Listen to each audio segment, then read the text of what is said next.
guys, dan selamat kembali ke Studio Sembang bersama saya, Amelia. And in the studio today, we have one of my really close friends sebenarnya in real life. And also, I mean like, siapa yang tak kenal, this is one of Malaysia's top celebrity chefs / human beings yang I pernah jumpa lah dalam kehidupan I. My good friend, Anis Nabilah. Thank you. Hi everyone. Oh my god, I'm so happy untuk finally dapat datang kat studio Sembang sebab kita dua-dua dah memang busy gila, right? Tahu. Terima kasih sangat sebab I dah dibetulkan untuk I said menghabiskan one time, and my friend was like, no, it's meluangkan masa. I'm like, okay. Terima kasih sebab meluangkan masa bersama saya dalam studio Sembang.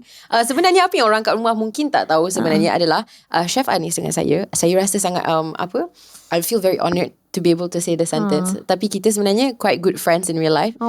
And setiap kali kita lepak, kita tak pernah tangkap gambar, tak pernah post apa-apa kat social media. So I rasa maybe orang akan terkejut. Orang tak tahu yang sebenarnya kita kawan kan. Sebab I rasa macam everyone that I'm close to, kawan-kawan I, semua I jarang lah memang letak kat social media. Because I feel like I need to protect them. So especially kalau kita macam lepak-lepak. Tapi kalau kerja ke apa-apa, memang lah I will like plaster that everywhere when I work with someone. Tapi kalau lepak-lepak macam in our own time, it's just I put the camera away lah.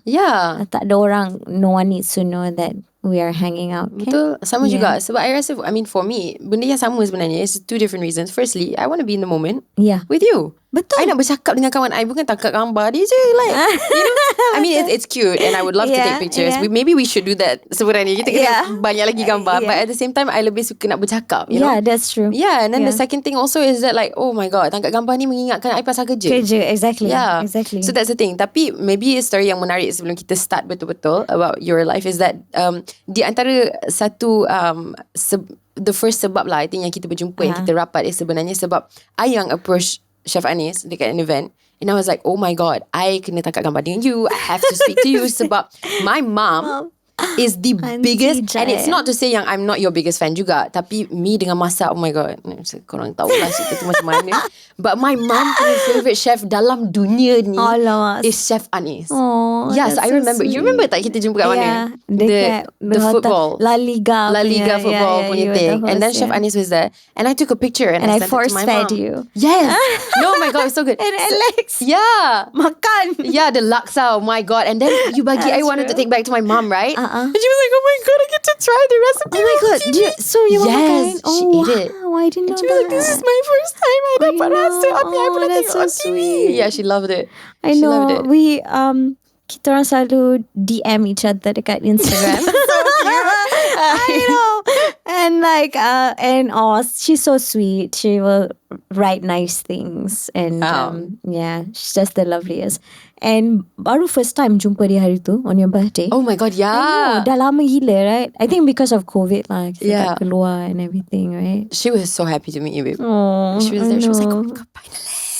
I'm like, it's my birthday too. She was like, no, I don't care. Chef Anis ada. I love her. I don't know. I think it's really really cute sebenarnya the story. So I rasa maybe this is probably di antara episod yang paling my mom nantikan. And I juga sebenarnya. Honestly, my mom pun juga. Okay? Really? And I'm not just saying this, tapi my mom pun memang you punya fan. Like right after the La Liga thing, so I was telling her about it, and then dia memang tak pernah miss drama. And it started off with like, Anis, your friend, to like, Anis, Amelia. And when you gifted her the hair oil tu, she was just so happy, macam cerita kat semua orang and bagi tahu kat semua orang how much she loves it because it works really well with her hair. Thank you. She's like her hair is like gold and white. And it's just beautiful. She's got really like tebal rambut yang tebal, sihat. Dia bagus untuk rambut yang tebal sebenarnya. So dia memang suka sangat-sangat. So I know that she's gonna be so excited. I did tell her, I think no, I finally dapat jumpa hari tu. Oh yes, I met at the her. wedding. Yes, at the wedding. Yeah. So itulah. So actually we have a lot in common, and I think this is going to be a really fun episode. So I mean, normally kita akan startkan Studio Sembang. Normally kita akan startkan dengan your life and your history. Sekarang kita dah startkan dengan kita punya history. Tapi tak apa. So kita nak mulakan dengan I guess your childhood. Like, how was it? Macam mana keadaan time you membesar? what was the environment like at home? I know you have a lot of siblings. Yeah. Right. You have 7 siblings. Yeah. And they're like, it's all you and your sisters. Yeah. There's so many girls in the family. I ada 6 sisters and 1 brother. Tapi my brother passed away 2016. So sekarang ni kita orang 7 orang. But 7 of us, I think. Jap. Wait. 4 orang dah kahwin. 3 orang ada children. So I have like 9. Yes, 9 nephews and nieces. And it's great. Kita orang like kat rumah tu dari dulu sampai sekarang lah. I think food is our love language, like all of us. So that's how we connect. And tempat yang paling busy kat rumah tu is the dapur. And I think we got this because my mom ada, kejap, let me get this right. My mom ada 16 adik-beradik, campur dia. So double of what I have. Oh my, your family is huge. My dad ada 8, same as us. Tapi both of them, macam my mom and my my dad, my mom macam grew up somewhere else dengan dia punya auntie and uncle, foster parents. And my dad pun sama, grew up dengan dia punya grandfather. So although diorang ni datang dengan ramai adik-beradik, they didn't grow up dengan adik-beradik diorang sangat. So they were away. So bila diorang kahwin, all they wanted was anak yang banyak. Ramai. So honestly, I'm the middle child. I'm number 4 of 8. So I remember like macam after dapat 1 adik, macam excited. My sister after me, I think you know her, Aimi. So Aimi is just 1 year, 1 month and 10 days younger than me. Setahun, sebulan, 10 hari. And so I was very excited lah. Waktu tu baru boleh cakap, baru start cakap. So I macam, semua orang panggil I kakak. So I was just kakak, not even Anis. Yeah. And then after that, dapat lagi adik. And I'm always very excited. Tapi yang bila nombor 8 tu, I macam, please, Allah, please give me a boy. Yeah. Please give me a brother. I think we all wanted a younger brother. Lepas tu keluar sister. So I ingat I was 10 waktu tu, 10 tahun. Saya naik tengah tidur. And then I bangun pukul 5 pagi because I heard my dad balik to tell us that my mum baru bersalin. Yeah. And pukul 5 pagi. Lepas tu I macam tengah mamai woke up like, adik apa? And then my dad cakap, adik perempuan. And then I went back to sleep. Lepas tu bila bangun pagi tu baru macam excited balik. Yeah. But it's only because like macam nak something different lah. Something different lah, kelainan. But I love all my sisters. I love all of my family. We're all very, very close. Macam I'm always busy and always working. Tapi bila tak kerja tu, I will just be at my mom's house. Kita orang semua akan datang every day, almost every day, and just makan together and just catch up on life. And I think that is one of the most important things to me, like the relationship I have with my family. Diorang selalu kata macam the kitchen is the heart of the house kan. Yeah. So I mean it sounds very much true for you. And I think untuk ramai je kita orang membesar dalam keadaan yang macam tu. I mean for me the kitchen was the heart of my home time yang membesar juga, walaupun I tak. Because your mom suka masak. My mom suka masak. Yeah. Tapi dia tak bagi I masuk campur sebab dia macam, you memang tak gunalah, pergilah buat kerja lain, you know. I mean, yeah, she was like that. She was like, sorry mom. Tapi I know that all of your siblings can cook. Tapi the start of maybe you punya macam minat to masak was when you were 10. Yeah. Dengan telur dadah. Yes, I started masak telur dadah. Well, actually kan, my parents dua working parents. And diorang, so before at that point in time, my mom was already working with Sunlee. And my dad runs his own business. Tapi sebelum tu diorang pramugari dengan pramugara with Malaysian Airlines. Wow. Zaman dulu in the 70s. Is that how diorang berjumpa? Yes. Very cute. Yes, my dad was the head steward or something like that lah. And then they met. Tapi zaman tu, okay, in the 70s, you as a pramugara, you bukan macam serve food dari tray macam tu je. Some of the things kalau macam first class, and they had first class back then. So first class tu macam they have to prepare some of the meals. Wow. And then diorang kena buat table setting with with like real silverware. Macam memang, and they have like such a short time, especially kalau they short flight. Pun diorang kena serve like food kena on macam tu juga. Meals. So my parents macam memang indirectly they learn about food and culinary through that. So diorang ada this really big passion. One, because they grew up in a sort of a big family. Like when during Raya, they will gather around and it's all about food. You know, my mom is half Pakistani. So memang food is like part of the culture lah. Part of the culture. So memang they already have that interest in cooking. Tapi bila diorang kerja tu, diorang macam learn a lot more. So you know, you were learning a little bit about French cuisine and everything. And then diorang travel banyak juga because of that. So they learn even more. So I think memang diorang suka lah. They really like food. And they like cooking. They love cooking for us. Also, zaman tu kan, mana ada grab food ke apa-apa. So you don't really have a choice. You memang kena masak untuk anak-anak you. So diorang balik pada kerja, diorang like, okay, we want to cook for the children, tapi nak spend time juga dengan anak-anak. So they will bring all of us into the kitchen and then kasih kita orang, setiap orang ada satu task untuk buat yang tak berbahaya untuk budak-budak.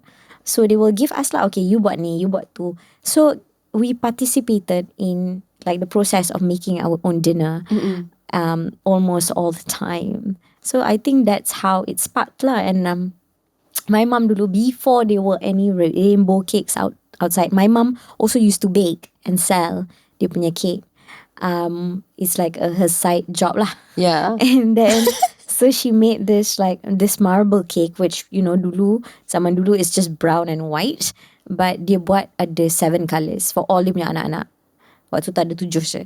So 7 colours for all the kids. Wow. Every colour. So she will split the batter. Adunan tu dia letak dalam 7 mangkuk. And then will give us. And then kita pick the colour that we want. And the cake is so funky. Like rainbow cake. Wow. Rainbow marble cake. And I remember waktu tu lah macam, oh my God, I love this. Like I found it very fun and entertaining. I was 7 years old. And then I went to the kitchen a lot. Tolong my mama masak, tolong my grandmother masak, and then finally gathered the courage to cook my very first telur dadah at the age of 9, 10 macam tu. And then sebab sebelum takut nak masuk dapur seorang-seorang, takut api and all of that. And bila I try for the first time, I'm like, oh, it's not very scary, so I can do this. So I started cooking for my younger sisters a lot more after that. There was this particular scene I remember I was like maybe 10, 11, 12, something like that, from a movie that I saw, My Best Friend's Wedding, Julia Roberts. Yeah, I know the one, yes. So the beginning of the scene, dalam cerita tu, Julia Roberts is a food critic. And the first opening scene was like a bunch of chef tengah macam kecoh kat dalam dapur. And the chef marah-marah cakap, you better not mess this up. And you know, because they were making a dish for Julia Roberts. And then, wait, is the name Julia Roberts or Julia Roberts? Julia Roberts. Julia Roberts. Kalau tak silap. Kalau kita silap tak apa, bagi tahu je in the comments. It's Julia Roberts, I think. Yeah, okay. Like Emma Roberts, Julia Roberts. Okay. And then, so the dish, I don't know what it is because they didn't narrate it, cakap apa dish tu. Tapi dia macam layer. Lepas tu ada macam duck or chicken. Now I know lah kan. Macam tower macam tu. And I just thought, oh my God, this is so cool. I nak buat juga. But obviously, I didn't know how to cook waktu tu. You know, I mean, I tahu masak basic je kan. Masak Melayu pandai lah. And so, you know that 𝙁𝙊𝙇𝙊𝙁 punya apa ni? Dia punya acuan nak buat 𝙁𝙊𝙇𝙊𝙁. Dia macam just like a round mole. Oh, okay. Nak goreng telur macam bulat macam tu kan. So I ada benda tu kat rumah. So what I did was I beat a few eggs and then I layered it kat dalam 𝙁𝙊𝙇𝙊𝙁 tu dengan cheese slice. So things that were available at home. So tapi dah sangat kreatif tau like, dengan it's like eggs and cheese. Lepas tu letak mayonnaise and cheese sauce and then buat sausage. Tu sausage type buat macam in the macam movie dalam Lepas tu I makan seorang-seorang. Lepas tu I macam puas, and then I like puji myself like, you're so good, chef. You go girl. Tapi just like breakfast punya benda lah. So I think that was when I know that I really truly love cooking. Faham? Like, wow, this is my thing.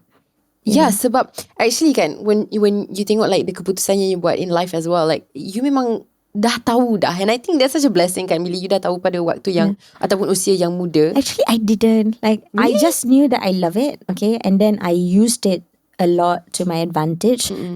Like when I was in high school, I was quite rebellious. So selalu kena grounded, okay.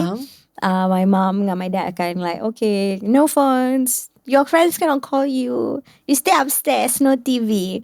I deserved it, by the way, okay. I nakal, tapi nakal yang selamat lah. Yeah, faham. Macam tak buat homework and all of that. Anyways, untuk ambil hati my parents, I would masak for them. So then I punya hukuman level of pujuk is next level lah sebenarnya kan. And then hukuman I kena kurang lah. Okay. So pada macam kena grounded. Kalau tak 1 minggu, tiba-tiba jadi 1 hari macam tu. Wah, dia macam cooking competition, you know, like setiap kali you submit your food to the judges, terpulang pada score tu yang you akan mengurangkan you punya detention. Yeah, I love it. But yeah, I didn't, waktu tu pun in high school, I didn't think that I was going to be a chef. Sebab waktu tu, I mean, it was like macam tukang masak.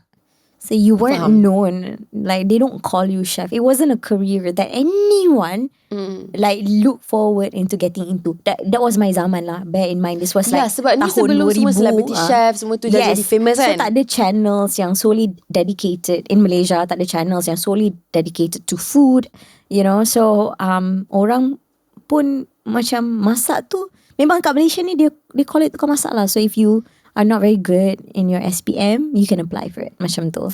I mean, that was the mentality that people were giving out. So I pun tak ada macam, I nak jadi chef, because I love cooking. I love it so much that I was very scared that if it became a job, I will not enjoy it. I will lose that passion because it'll be my job. I will like have to wake up, go to work and cook, and then come home. What if I don't want to cook anymore at home? And then, you know, so I did not think about it at all. So I wanted to do journalism. I wanted to read law. I wanted to do all these things that involves a lot of talking. And then I actually did like almost submitted my name for these courses. And then my mom, because my mom was in HR, so she sat me down one day and then she said, Anis, do you know how many people I know who hate their job? Like, if you have the opportunity to have a job that is also your hobby, you know, you're very fortunate. Betul. And then dia cakap, tak nak ke? Cuba je. Cuba masuk culinary school. Kalau you tak nak, kalau you tak suka, if it's too much for you, then it's okay. You can try something else. And then I'm like, you know what? Yeah, why not? Yeah. What if this is, because I don't have that mentality macam, you kena jadi ni untuk successful. I tak pernah. For me, kalau you will become successful if you are ikhlas and if you give everything in what you do. Tak kisahlah susah macam mana pun. Tapi if it's something that you betul-betul buat ikhlas because you love it, then you will gain success, whether it's in monetary form ataupun in other aspect. I rasa kan macam semua in this industry, in this world kan, bila kita bekerja, nama dah kerja, of course lah dia akan bercabar, dia akan jadi benda yang susah. Tapi kalau kita sayang, at least dia mengurangkan the kesusahan and the struggle. Ataupun dia akan jadi macam like a tak tahulah macam mana nak cakap dalam bahasa Melayu, but it's like you have a wound, that's the salve of it. I love it. It's a struggle, but I love it. You know, like so okay lah tu kan. Because then you did go on to study culinary arts. So I did, and then I fell in love with it. The first week I macam, I buat keputusan yang betul. Kenapa I tak buat ni dari awal? Because although I could cook and I was good in cooking, I did not know all the rules and all the terms, and then you learn French terms. So it was amazing. It was amazing. And then macam boleh masak benda yang selama ni we have to go to a restaurant to eat. You know, because we grew up in like macam kita makan banyak Asian food, Malay, like Indian influence and all of that at home. Lepas tu kalau nak macam makan French ke Italian ke whatever, mesti kena pergi restaurant. So now I pergi belajar, first week dah macam, oh, I can make this. And it was very exciting for me and untuk my family juga lah, I remember it being. And so I studied, just tak ada plan pun nak macam after this nak jadi apa. Like I thought, okay, maybe I can work overseas. Maybe I can work in a restaurant overseas, you know, like learn, see other culture, you know. And I was working towards that. I graduated. I won a Best Student Award. Lepas tu I kerja dekat hotel for about a year. And I was asked by one of my lecturers to go for an audition for my first show. Yes. Actually, this is going to be my next question for you. Okay. Sebab, you know, kita ada chefs. There are chefs yang profession dia memang adalah untuk kerja dekat hotel. And then kerja diorang adalah untuk cipta menu dekat situ dan untuk jaga that restaurant. Tapi kita ada chefs yang memang like you, who are chefs that are not just chefs. They also people like everybody knows. Because you're also on TV. You also ada juga melibatkan bab, it's not journalism lah, tapi macam hosting, semua tu that you do so effortlessly. So, when you first dengar pasal tawaran for this show, which is called 𝙁𝙃𝙄𝙎, by the way. Yes. Apa perasaan you? Did you rasa macam, okay, maybe this is something I boleh gabungkan semua talent I dekat sini untuk masak pada masa yang sama, I dapat juga bercakap, I dapat juga, ke you macam, tak tahu? Okay, so actually I didn't know what the show was about. Tapi I tahu diorang cakap, diorang cari perempuan young, perempuan yang ada culinary background. Okay. And then I said, okay, so bila I pergi audition tu, I auditioned for it. And bila I pergi audition tu, it was yang audition I semua senior TV macam newscaster, semua pengacara yang senior yang I grew up watching. So I was like macam, oh my god, this is real. Lepas tu diorang suruh I audition in bahasa lah. And it's not that my bahasa wasn't good, but I speak like dengan my friends semua rojak. Macam sekarang ni it's okay for us to speak rojak. Tapi zaman tu tak boleh cakap rojak. Dia lagi formal lah. Formal. Especially kalau di traditional media. Kena cakap Melayu, memang betul-betul Melayu. And then I macam, alamak. And then I went on suddenly my accent tukar. I cakap Penang with a Penang accent. Sebab I grew up with, like I'm very close to my late grandparents. So kat rumah tu kalau cakap Malay dengan diorang, so memang I ada accent Pelat tu Penang. Ada lorat. It's not pelat actually. Sorry, I dah trauma dengan perkataan pelat tu. Dia still menghantui I walaupun lorat. Was that right? Pronunciation gitu. And I just did it lah. Macam Lani nak buat ni, awak ni, like I don't know. I went on. And then they were just flabbergasted. Muka diorang macam terkejut. Macam, budak ni dari tadi dia cakap bahasa English dengan kita orang. I'm like, hi, I'm Anis, ni semua. Lepas tu tiba-tiba dia cakap dengan Penang macam ni. Lepas tu I didn't think I was gonna get it lah. Sebab dalam kepala I macam maybe it didn't go so well. Sebab tak cakap formal Melayu and stuff. And suddenly they told me, okay Anis, you get to go for the second audition. I'm like, yeah, okay, sure. But I was still waktu tu tengah kerja kat hotel lagi, so I didn't think much of it. I never thought, okay, this is what I want to do, cooking show. My mom said, okay, whatever you do in your life, you have to make a difference. And I never knew what that meant waktu tu. Macam, how am I supposed to make a difference with cooking? Like, huge difference. So like, lepas tu I didn't think lah. Waktu tu macam budak lagi young, you know. I was 20 years old. And then So I didn't pay much attention to it. Oh, ada, tak ada. They didn't call me back for the second audition for 1 month macam tu. Lepas tu tiba-tiba, and I was still working at the hotel. And then suddenly diorang call I, diorang cakap, oh Anis, you don't have to come for the second audition. You got the job. Ay. Yeah. Wow. Yeah, like a month plus after that. And I was like, huh? Because I was like 80 orang audition for it. So I didn't think that I was gonna get it. And then so the show 𝙁𝙃𝙄𝙎 is actually apa ni? What's the word for it? Not like what is the word for it? A joint thing by Indonesia and Malaysia. Okay, a joint venture. Like sort of for media, a collaboration between Indonesian media and Malaysian media. So my producer's Indonesian. Okay. Yeah. So distribution pun dekat dua-dua negara. Yeah. Oh my god. It was very, very cool because because it was completely different. Memang sangat-sangat lain pada semua cooking shows yang sebelum ni ada. Saya masak dalam sampan. Sampai sekarang semua orang ingat. And that show was aired 16 tahun lepas.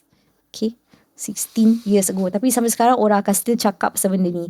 And kadang-kadang I macam, oh my god, malunya. I was so young. But then I ask myself, why should I be embarrassed? Kan benda tu macam, that's dalam such a sejarah good of your show. life kan? Yeah, and it's like the beginning of my career.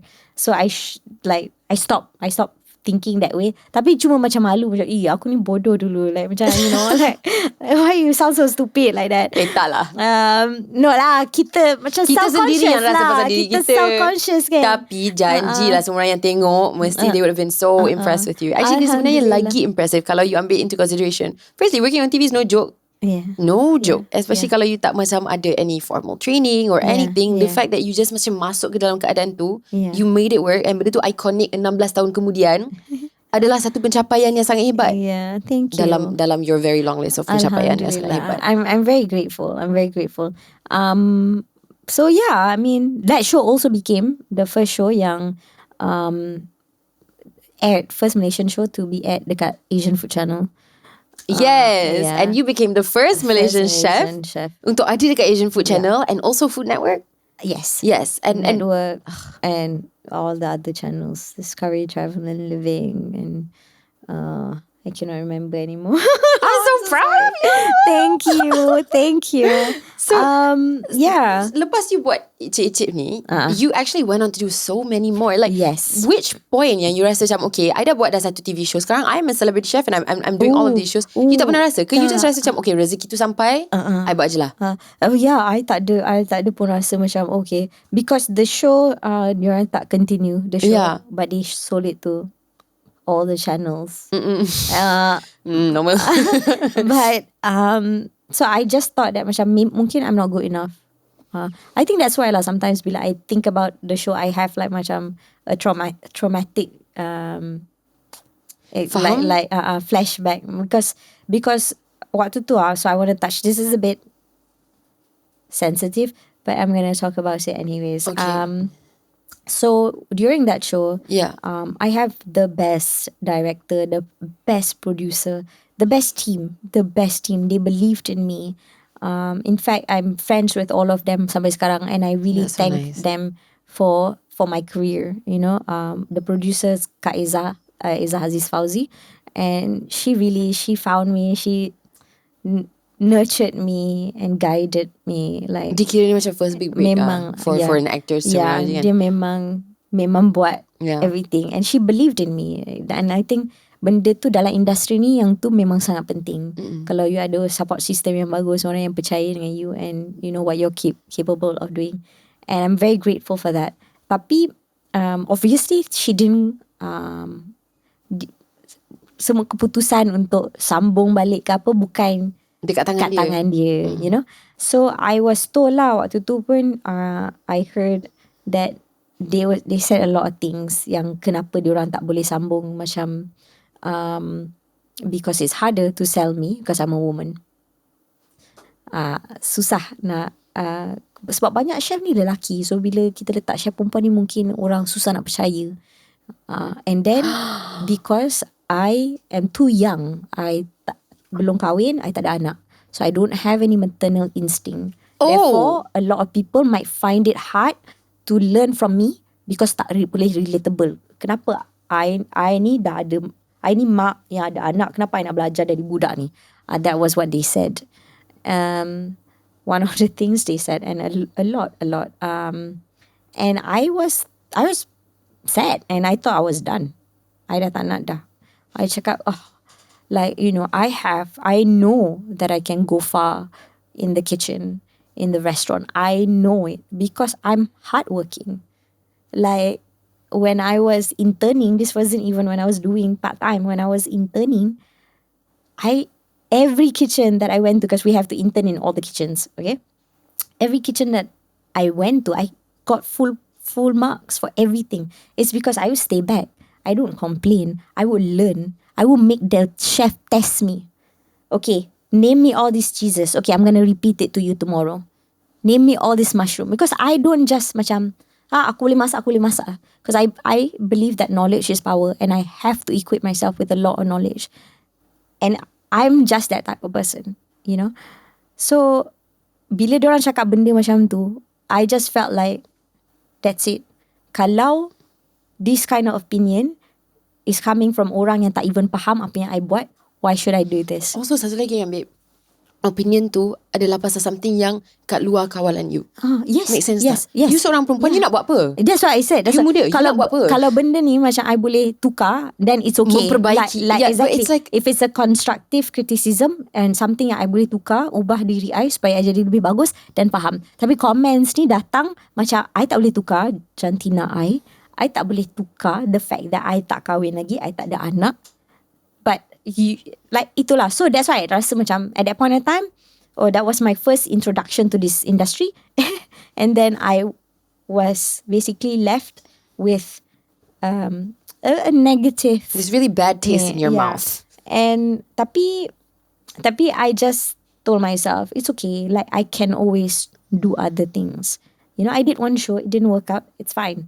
I just have to find another job. Carilah kerja kat restaurant ke, you know, go back, pursue my dreams, to work overseas with like other chefs, you know, the chefs that I admire in the industry. So I was okay with it. And then came another offer to do shows, and then it just didn't stop. Yeah. I got the list. Okay, jap, I kena baca. You did Sesedap Rasa, 1, 2, 3 Bakar, My Taste of Hong Kong, Eating Wild, mencari resepi turun-temurun, dan banyak lagi.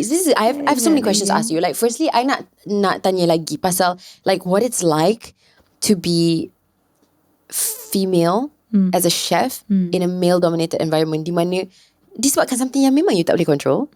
Maybe you kena kerja 10 kali ganda as hard untuk membuktikan yang ruang yang you cipta for yourself in the industry is valid and that you deserve it. Kan? That must be so tiring. Yeah, it is.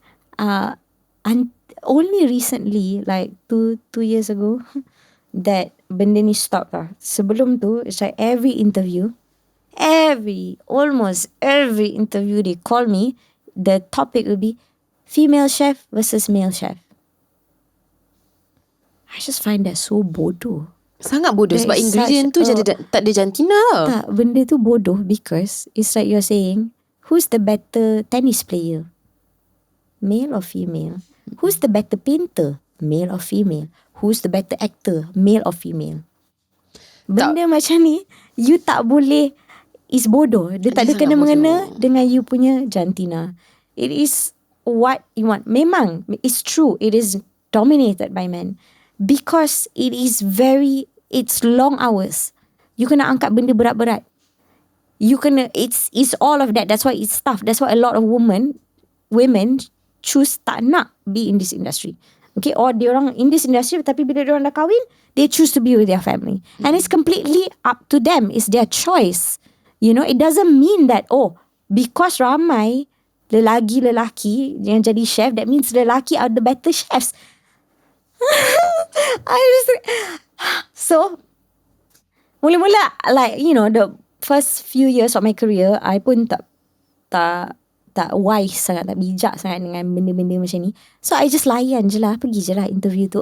Good publicity kan, pergi je. Tapi lately I cakap lah, tapi my answer will always be the same. Soalan you tak logik, benda ni tak logik. You tak boleh nak compare mana yang lagi bagus. Because in the end, kalau you, if it's your passion, if you put a lot of effort into it, that's how you become good. Tak ada kena-mengena dengan you punya jantina. So bila I start cakap macam tu, diorang stop tanya lah, barulah macam tu years bagus ago. diorang tahu. Tapi and then like stuff like cakap pasal macam ni being a female, like people will say benda macam, oh, orang tengok Anis ni sebab because of how she looks, because of her figure. Oh, I get that all the time. That's my next follow-up question. That all the time. Yeah. It's because of her figure, apa benda. Oh, sekejap I akan kena, orang akan kata, oh, I macam ni sebab I nak dapat lelaki punya attention lah. Sekejap orang kata all sorts of things.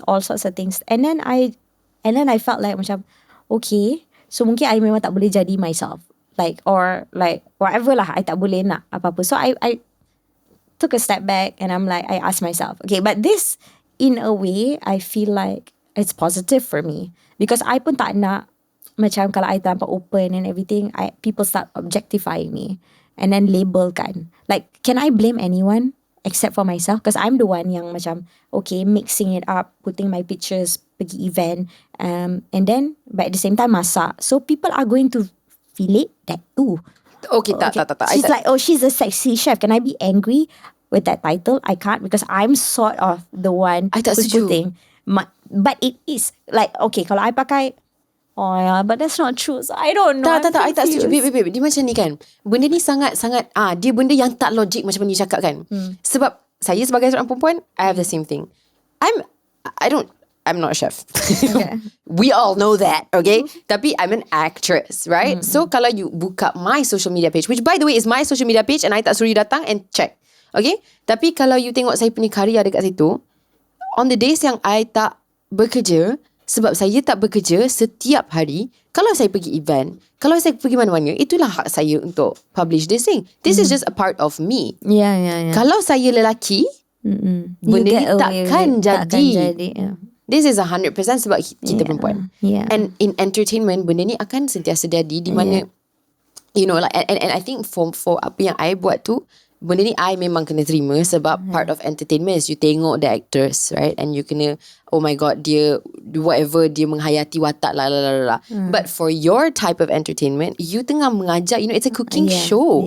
Orang belajar something from you. I mean, I pakai baju chef or baju biasa je bila I masak. Yeah. It's just that when I go for events. But anyways, I tell myself lah, like, you know, just don't give anything that would like come back and, you know, bite me in the bum.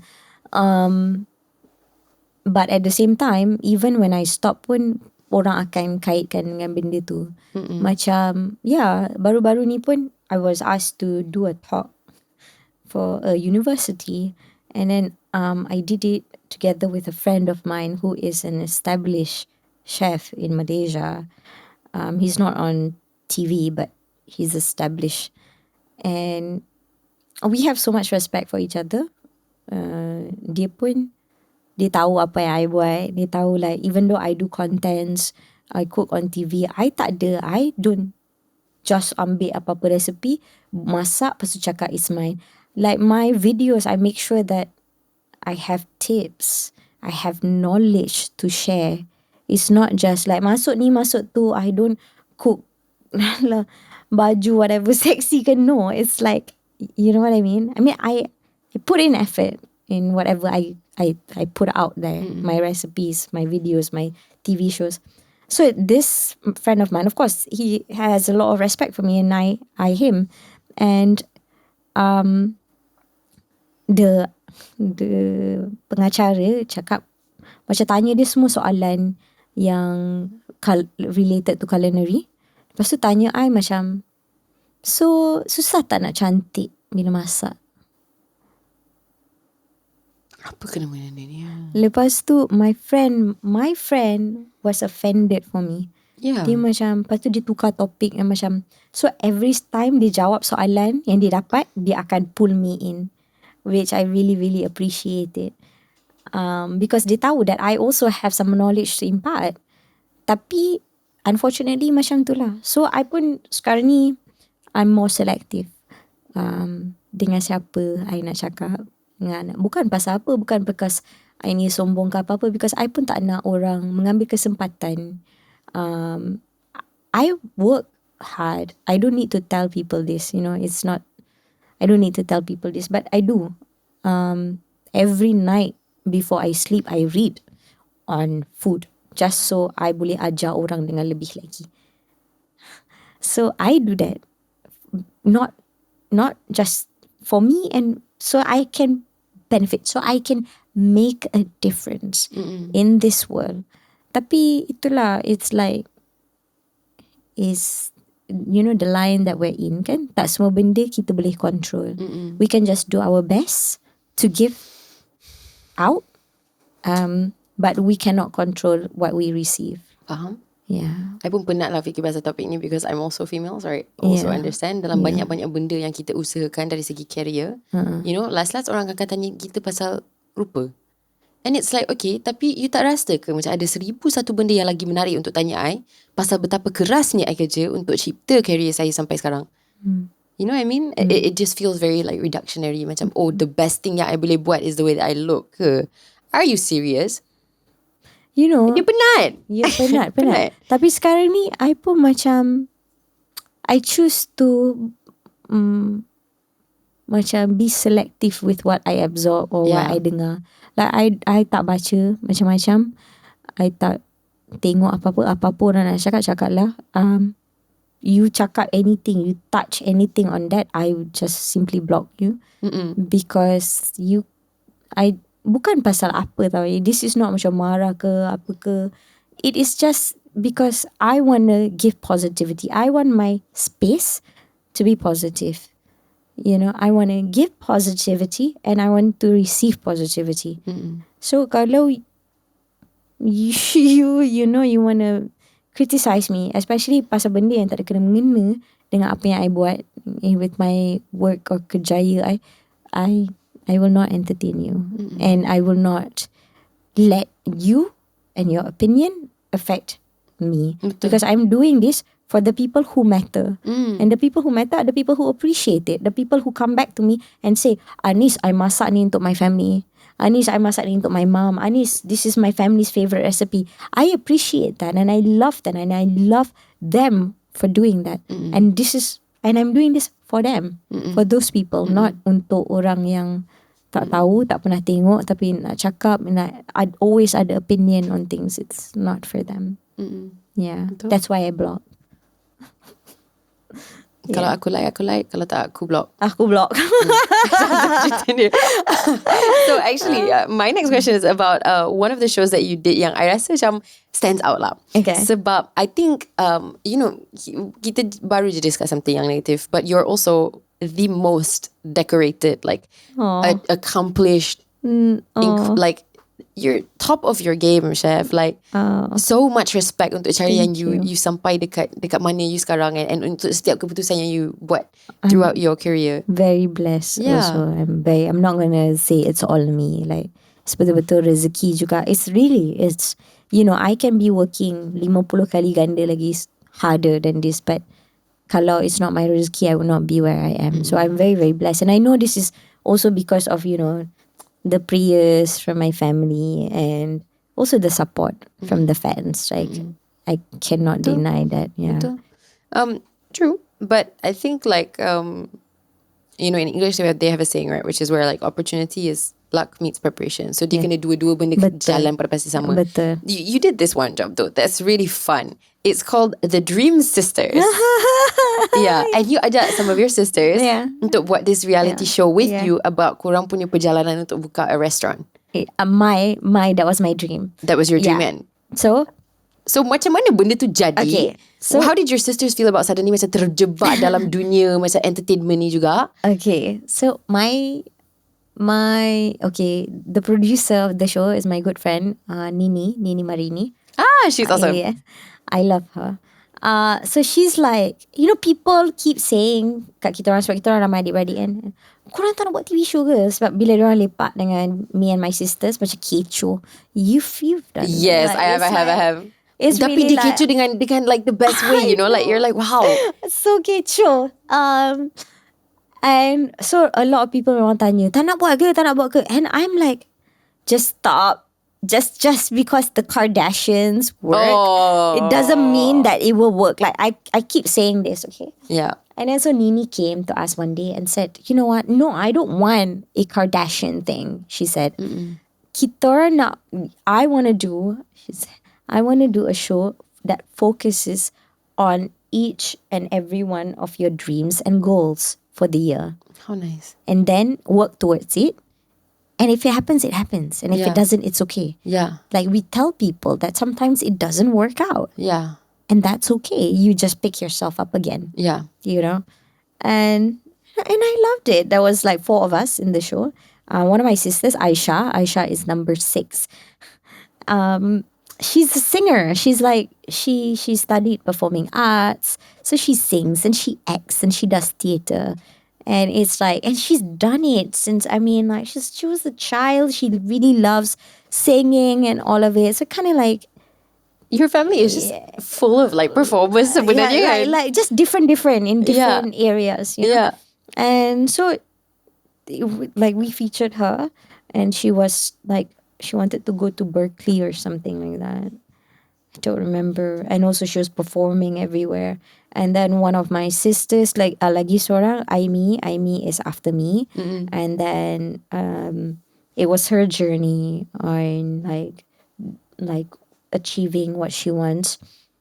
And then my other sister, also Amira, also did the same, like her dreams and aspirations. Shout out Amira. And then, and all of us, all 4 of us. And we had fun. We had fun shooting the show. I was still hustling at that point of time, it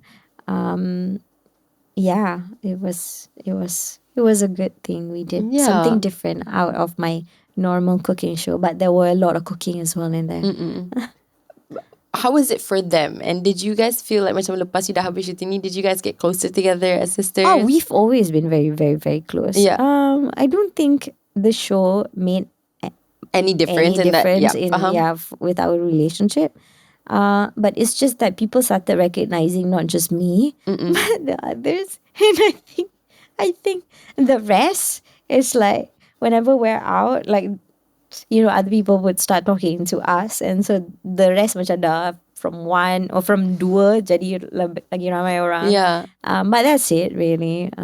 Yeah. But it's a cool thing, I think, to be able to dapat cool kerja dengan family. Absolutely. I would love to do that again, or like a different one, with my family members. Because I think, sebab kita orang, mainly because we are women.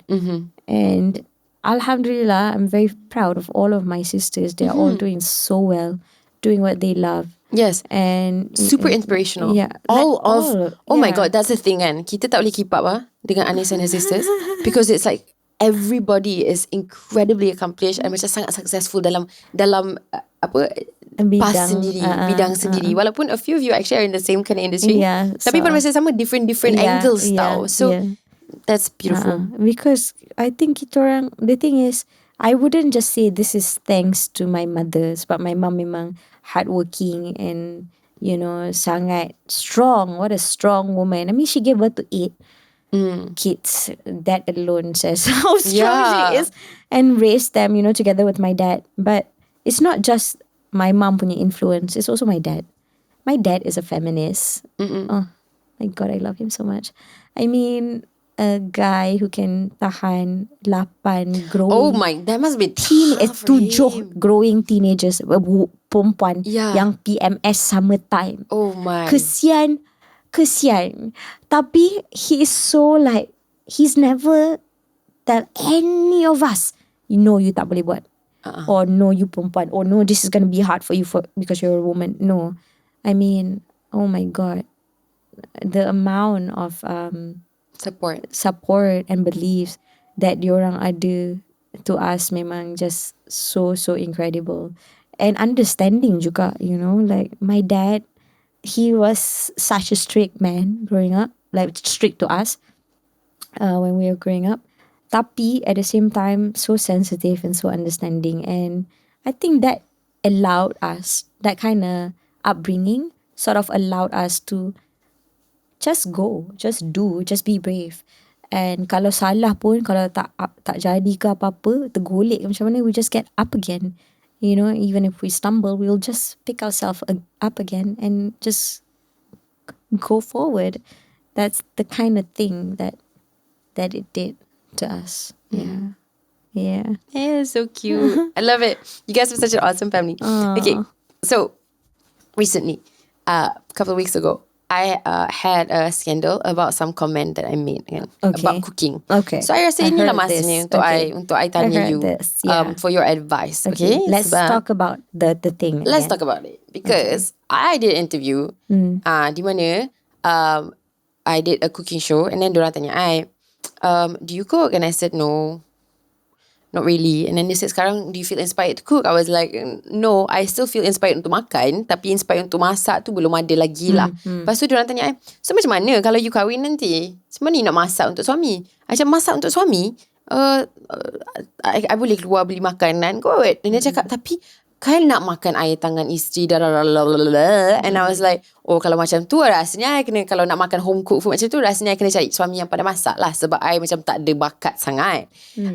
Lepas tu benda dah diambil out of context and I said, Amelia Henderson cari suami yang pandai masak, whatever. That's not the point. That's the headlines and of course lah. Tapi that's not the point. Okay. The point is, I rasa untuk seorang macam I nak tanya your advice untuk orang yang you kena cakap I pindah rumah next to Anis. Cakap macam tu je.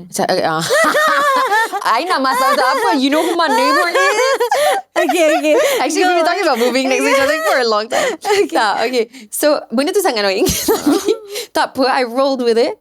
Memang pun. So, tapi my question is actually more dari pandangan seorang yang maybe tak pernah masak sebelum ni kan.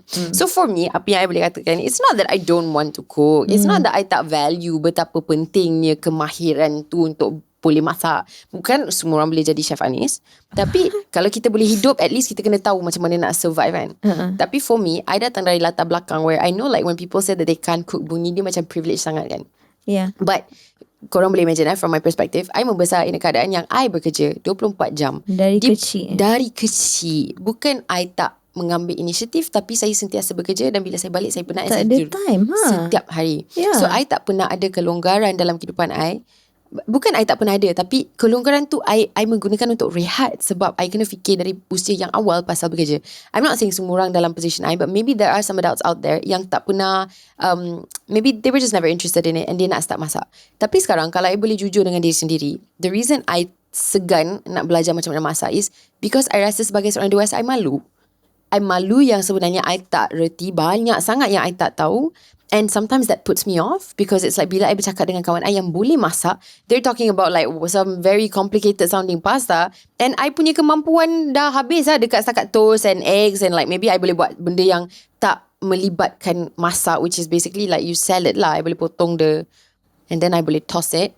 Hey, that is good enough. You know? Okay. And also culture Malaysia ada banyak agak-agak. Benda tu I'm sorry I cannot. Okay. I'm like very pening dengan all this. So what's your advice untuk orang yang nak start belajar, like what's okay, first I'm going to talk about the headlines.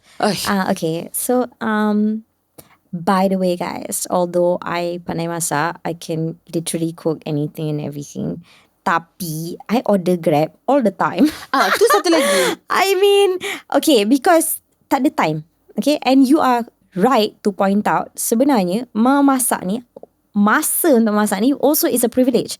Untuk ada masa untuk masak is a privilege. Okay, because it's not just 10 minit. Walaupun resipi tu cakap 10 ke 15 minit, it's not 10 or 15 minutes guys. Okay, prep dia lain, cuci dia lain, all of that. So 2 jam jugalah. Kalau I dah lah, I ni OCD punya jenis yang dapur tu kena oh my god. So memang even simple food, it will be an hour and a half, 2 jam untuk I. So that is a privilege. So hari yang I cuti, I akan masak. And I won't just cook for myself, I akan masak untuk family I juga, because it's something I love doing. Okay. So tak boleh masak sebab tak ada masa tu, is valid. Is valid. You tak pandai masak sebab all this while you grew up, you tak ada masa untuk belajar. It is a valid point. So kenapa memasak ni harus diletakkan kepada perempuan? Why is it a women punya tanggungjawab? Okay, and I'm gonna touch this sikit. Dalam Islam pun tak cakap perempuan yang harus masak. Okay, suami kena tolong. Dalam Islam, suami harus tolong. Okay, dengan kerja-kerja kat rumah tu. Masak including. So, tak payahlah nak cakap. This is pandangan. Perempuan tu kena duduk rumah, kena masak untuk suami. Tapi kalau perempuan tu bekerja, you nak suruh dia masak juga. Macam mana? Kalau dia tak ada time. So, maksudnya perempuan ni, dia kena pergi kerja. Lepas tu balik, kena masak untuk suami, anak-anak, sejaga anak-anak. Lepas tu, like, it doesn't make sense. So, kenapa tak boleh nak share tanggungjawab tersebut? So, kita pun bila nak tanya soalan, nak sensationalize kan, kena fikirlah dulu what kind of message we are teaching or we are spreading, especially to the youngsters. Okay, jangan biar anak-anak perempuan especially rasa macam aku ni nak kena belajar masak supaya aku boleh belajar supaya aku boleh masak untuk suami aku. It's not like that. Yes, cooking is a survival skill. Everyone should have it, but in your own time. You have the time to learn, you learn. I can teach you, not a problem. Girl, that's it. You will graduate, boleh jadi chef in like 14 classes. 14? 14. Alex, I think it's 14. Alex kat tepi 14 times 3 ya. You tak tahu betapa bodoh dia. 14 years dia cakap. Oh, kau ajar, brother. Don't do this. We will make you battle. Okay? Oh my God. We will make you battle. And then I can have kita a dah cari our podcast YouTube. on siapa chef lagi bagus. Oh, tak, dia akan jadi, babe, dia akan I'm jadi kidding. chef lelaki versus chef perempuan. Lagi kita punya I'm having my podcast. No, I'm kidding. Okay, but in all seriousness, I think benda ni, memasak ni adalah skill yang memang bagus, and everyone should have it. I believe that. setuju. Okay. Tapi tak payahlah letakkan benda tu macam normalizing sangat. Normalizing this apa ni orang cakap stereotype. Bila perempuan dah kahwin kena masak. I tahu ramai gila perempuan yang dah kahwin suami diorang yang masak untuk diorang. And they are happy also. And it's fine. Sebab lelaki pun memang suka masak. I tahu ramai lelaki yang memang diorang akan tanya kawan-kawan lelaki they will call me, Anis, I'm cooking for my wife. I mean, that's so cute. Yeah. And it doesn't mean top tier. Doesn't mean that you tak pandai masak, you kena cari lelaki yang pandai masak juga.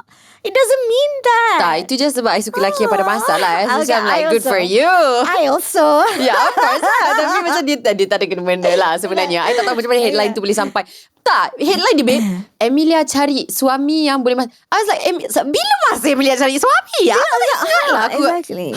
I never said that. Yeah. Tak apa. Anyways, itu macam tapi I setuju sangat. Yes. And I rasa macam, yelah, I think like betul. I rasa kemahiran untuk masak tu memang kena ada dalam setiap manusia. Kalau you tinggalkan I dalam rumah tanpa grab food, babe, and I tak ada access untuk macam I tak tahu keluar and order and whatever, and untuk cari orang lain untuk masak untuk I tak, tolonglah, I macam tak adalah bodoh sangat yang I takkan boleh hidup, babe. You bagi I some ingredients, I can probably put something together. Tapi also kita semua ada bakat dekat tempat lain. Kalau I memang tak berbakat dekat situ, tak apa. Tapi I boleh masak instant noodles. So apa masalah kau? I boleh makan. Bukan maksudnya I macam duduk setiap hari order. Tak. I punya Indomie okay kot. So like I do that. Kan? I'm already thinking apa I nak order lepas ni. Oh my God, jom kita order lepas ni. Tapi my next question for you kan is, you are a chef and this is your profession. So dia tak ada kena-mengena dengan perempuan kena masak whatever. No, that's nonsense. Kita dah tahu dah. But this is your passion. You buat because you love it. You tahu macam masak ni mengambil so much effort and kasih sayang untuk wujudkan masakan yang sedap. You know, that's why kita semua rasa macam the best chefs in the world are our mothers. Sebab bila diorang masak dengan kasih sayang tu yang tak boleh beli dekat kedai. Tapi benda ni memenatkan. So sebagai seorang chef, you pernah rasa penat tak untuk masak? Like in your free time, like lepas you dah kerja the whole day untuk masak, lepas tu you balik masak penat, you order, Yeah. Like, ni kembali kepada the first statement that you said, like very early on. And maybe this is a sensitive, controversial question juga, sebab for me sebagai seorang pelakon yang membesar berlakon sejak kecil, bila orang tanya saya sama ada saya sayang lagi pada karya saya, kadang-kadang depends on the day tau. Macam hari ni I love acting, besok I macam honestly I'm tired. I don't think I've ever macam ada any negative feelings about masak. Like, it's something I always enjoy. But I realised that lama I stop for myself. I tak masak untuk diri I, or I tak masak untuk my family or my friends for a very long time. This was last year. And I don't even, this is something yang macam I tak sedar, because technically I am still cooking. You used to masak every day. I still masak all the time. Tapi I masak on camera. Okay. So, okay, I'm gonna share something personal. I saw a therapist last year because waktu tu I rasa macam I am someone yang I know everything that goes on in my head. Like, I self-check, you know, like what's going on. Okay, kalau stress, okay, what is causing this? Cuba go to the akar of the masalah. Root of the problem. Oh, itu direct translation sangat, babe. The akar. But yes, and then a few months ago ni, I started feeling macam overwhelmed lah, macam tak tahu apa yang causing me stress. I just know I am stressed sangat-sangat. So I macam okay, because you know I'm a Muslim, and selama ni I grew up dealing with stress by praying, and it works honestly, because when you're praying, you are talking to God also, like, you know, you are communicating, and it's such a peaceful thing to do. Tapi I decided to see a therapist because I just rasa macam semua benda tak align tak pada masa work. tu. Like macam I was still feeling so agitated, so stressed. So macam bila nak cakap pun, nak buka mulut pun, macam nak cakap pasal stress tu tak boleh cakap pun, just terus cry. Like, I would just cry. I'll be crying. And I knew lah waktu tu macam, you know what, I probably need an intervention. Maybe I need help. So I saw the therapist, and then the session was heavy lah. Like, first time pergi, you pun tak tahu what it's going to be like. So you're just like talking and figuring it out. And the therapist cakap macam ni, Anis, you're going to feel so tired and lethargic after this session. You akan rasa penat sangat-sangat after this session. So do me a favor, balik, mandi, tidur. Waktu tu 3 petang. Aku ni dah lah tak take naps. I don't know how to nap because I don't switch off. And I'm like, okay, never mind, I'm gonna try, because that might make me feel better. Okay. So after I dah habis therapy tu, suddenly I macam tengah nak balik, tapi I jalan, I pass by supermarket. Suddenly I masuk supermarket tu, and suddenly I started picking things up. And then I balik rumah, I terus masuk dalam dapur, and I terus masak. And it was the first time I cooked for myself, okay, without camera, in like 4 or 5 months. And I didn't even realize that. And I felt so much better after that. I macam rasa lega lepas I masak tu. So I tak even mandi, tidur, I just masuk dapur. I tak tahu pun apa yang nak masak. And I ended up making sliders, by the way, which I'm a little obsessed with making. And I just made it, and that was it. And I felt so much better. And I realized that because I've been doing it so much, so it goes back to my fear, like why I didn't want to be a chef, because I'm scared I might get sick of it. And I was actually going through that tanpa sedar yang sebenarnya it was just too much. It became a job. And it's not that I don't like it, because I'm still very much committed to my job. I still love it. But that spark, that, you know. But yeah, I went into the kitchen and I let myself be completely immersed in the process, okay? Like betul-betul mendalami proses memasak tu. I basuh daun bawang tu, I look at all the colours, I smell it, I feel it, I touch everything with my fingers. I just let my senses work and feel and absorb.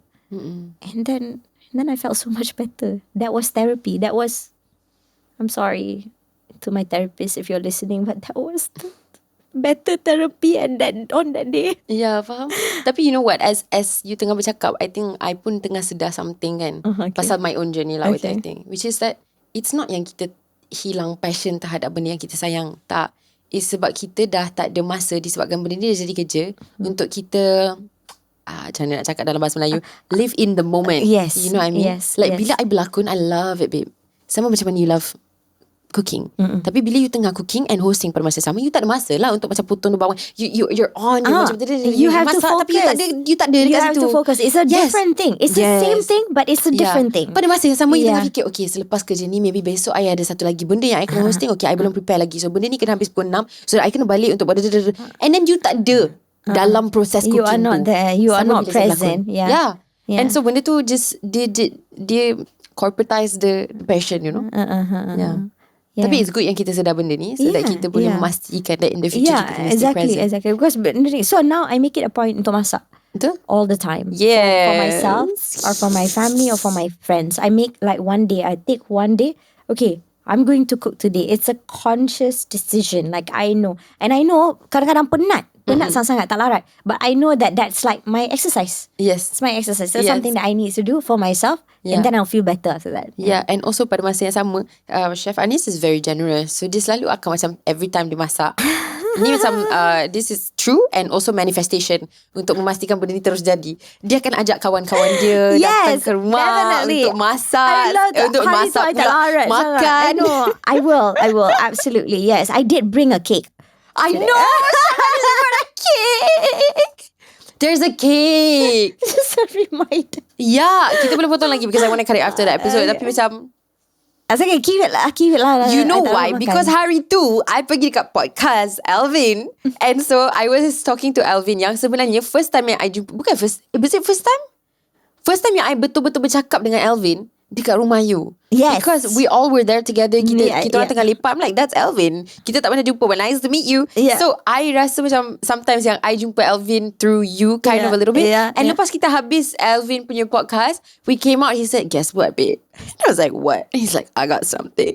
And dia bawa keluar this pineapple upside down cake. And he said, and I was like, Chef Anis? He was like, Chef Anis. And I was like, Anis! And kita makan, oh my God, the pineapple cake was like, oh, I love it. I love it. It was so good. I love it. It was so good. So I was thank you for bringing cake. I really appreciate it.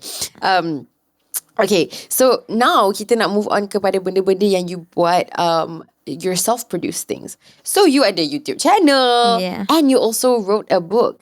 Yes, and it's called Comfort Food for Thermomix. Also in the same year that you released your YouTube channel, which is 2020. Yeah. So is this something that you're like going to continue? You have more YouTube videos, more books? Absolutely. That's the aim, kan? Yeah. I mean, I haven't been doing much TV since COVID. Yeah. Because, everything dah tukar and everything. So I know that my audience, they appreciate lah my recipe. I still get asked recipes from like berapa tahun lepas. So I think this is a good way to give back, untuk kongsi dengan diorang, to give back. I love communicating with them. I love sharing my recipes. It's such a joy, especially kalau diorang test the recipe and they like it, so I will be continuing it, inshallah, and together with the book as well. I'm hoping to write another book. Yes, do it! With my mom. I'm hoping to do it. So it's in the process of like collecting recipes and stuff. I just wanted to go back to how it all started, basically, Yeah. And just have something to just share with the world. Yeah. Yeah. Okay, can I give a suggestion? Yeah. That would be lovely. Oh my God, yeah. I love it. Yes. Okay, we're gonna take it out of the episode. But yeah, for sure, or something that'd be so cool. Yeah. Absolutely. Oh my God, I tak sabar. Oh, This is gonna be my first cookbook I've ever owned. Yeah, I mean the Thermomix one. This is sebab tu tadi I tanya, should I get Thermomix ke tak? Because there's this cookbook that I really want to use. You can. Well, I'll teach you how to use it. Yeah. But it looks quite complicated though. It's not at all. Really, it's not at all. Tapi actually, it's such a good magic. You just press the ding and you it cuts everything. No, you have to put You have to put it. No, but it cuts. It cuts and chop and all of that. You're absolutely right. It does. Yeah. It slices now. They put like everything. It does everything. Wow. And I love it. And if you wanna familiarize yourself with like ingredients and dishes, I think it's a great tool. Yeah. Okay, fantastic. I'm gonna look into it. Yeah. And then I can Thermomix Malaysia. Hit Amelia out. Hey, oh my god, tiba. So moving on to my next question actually is that and this is something yang I'm not sure. Maybe it's because I am super uneducated in the culinary world. But I rasa your achievements are so lebih. Lebih dari apa yang itu mungkin itu statement controversial juga. Tapi dia macam sangat-sangat luar biasa. These international things that you pun dah capai, yang orang lain kat dalam negara macam I tak sure kita cukup hargai ke tak. Like, do we even talk about this enough? I know we don't. Because the stuff that you've achieved is mengharumkan nama Malaysia on a level yang saya sebagai seorang pelakon tak yakin lagi I akan dapat peluang in my line of work. I can.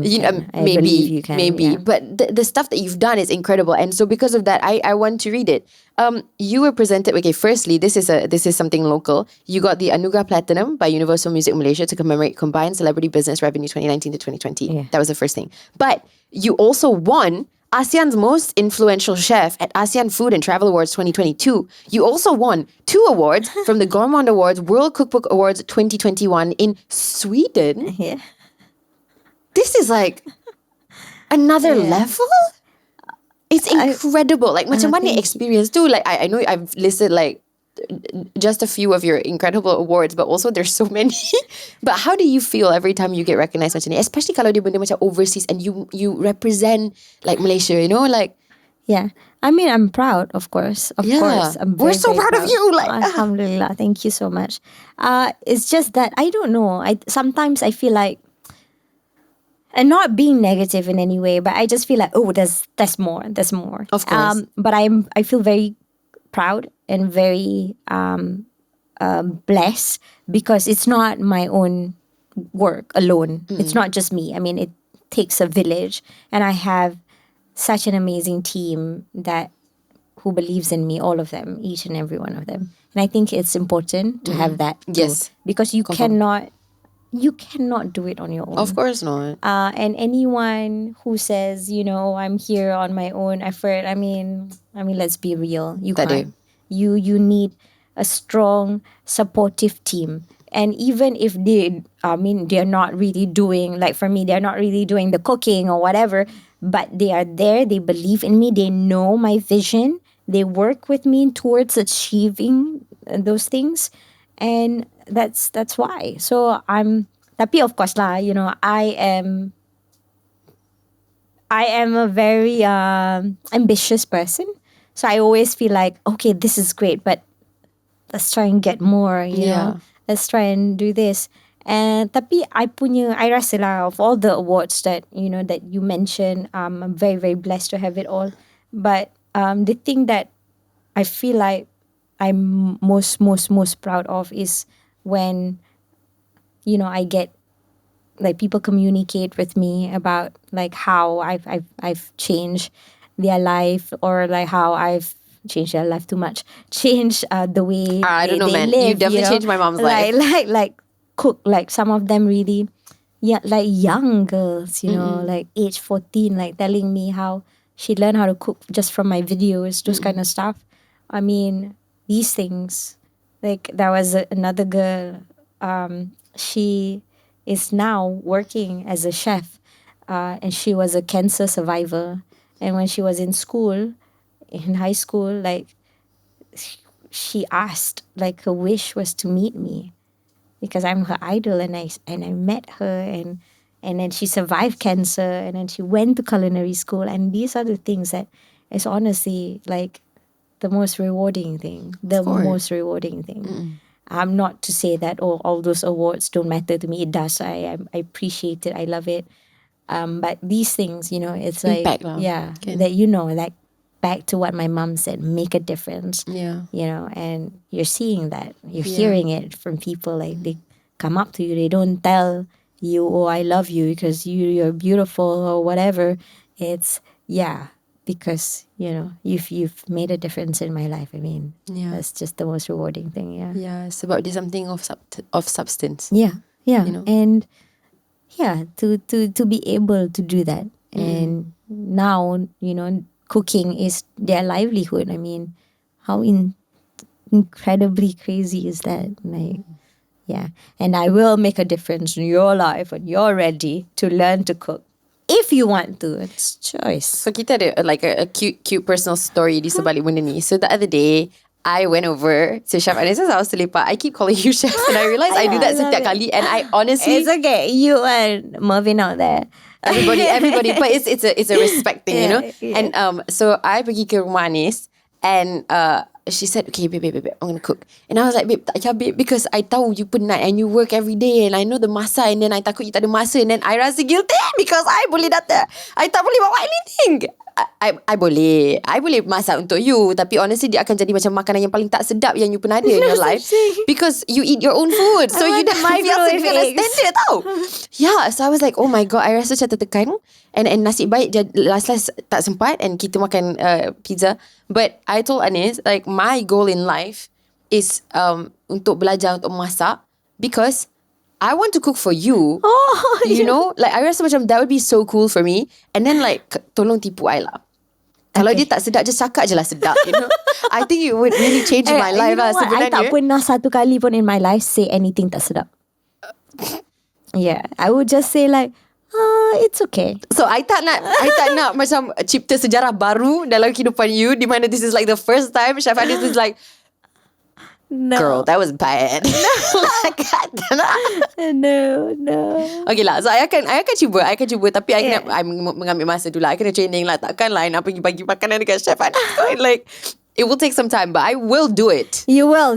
I will do it. And you guys akan dengar pasal benda ni. This is the first time I'm going to take a picture time kita lepak. I can't wait. So I think kita dah almost sampai dekat the end of like, I think all of the questions sibuk-sibuk yang I nak tanya you. But I think I love it. The next thing yang I nak tanya is basically macam, what's next for you? I think like for me pun as your friend, I pernah tanya this question a lot of times, which is, you are an incredibly successful chef. Oh, thank you. And normally untuk orang bodoh macam I yang totally tak tahu apa-apa pasal culinary, seriously, like I boleh mengaku lah, I kena sedar diri lah. The first thing I would think is like, mana I nak try, like where's your restaurant, macam mana I nak dapat rasa sendiri, you know, kecuali kalau kita kawan lah. But of course, restaurant. Yes, restaurant.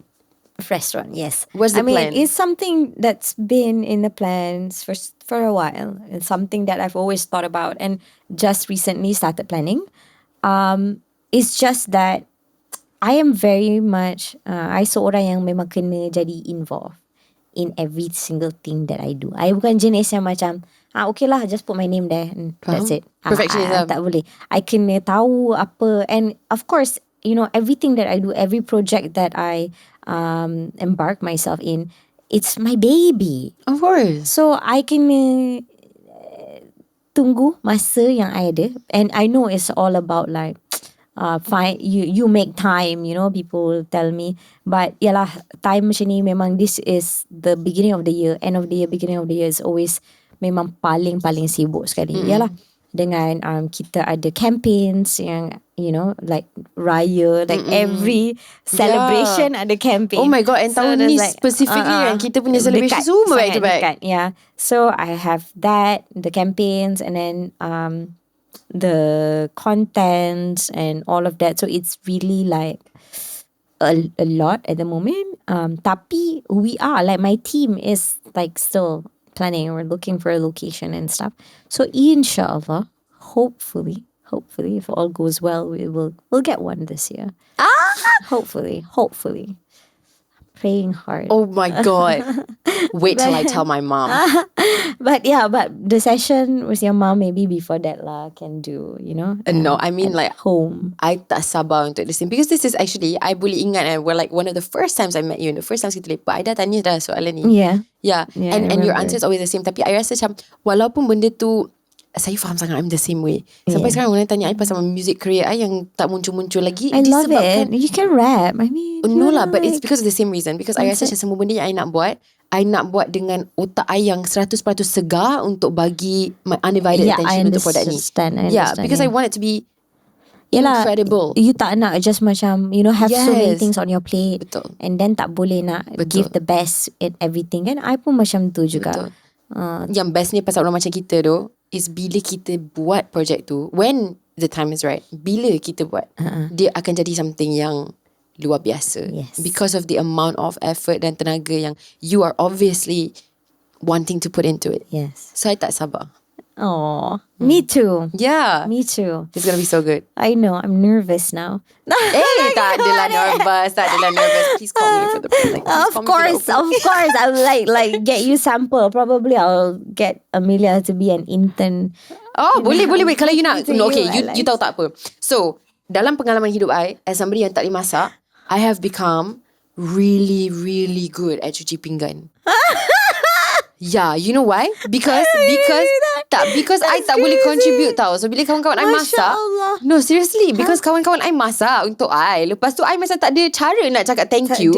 Tapi lepas diorang dah pun nak pernah masak, okay tak apalah. Tapi kalau you dengan I rasa you boleh. Because ramai orang like memang I know orang yang memang tak pandai langsung, but they are with me all the time. Yeah. And they can. Dia boleh belajar dari experience to exposure. Because tengok diorang ni. Betul, I ni macam jenis yang macam I will macam pancing diorang dengan bagi diorang rasa. Cuba sini, sedap tak?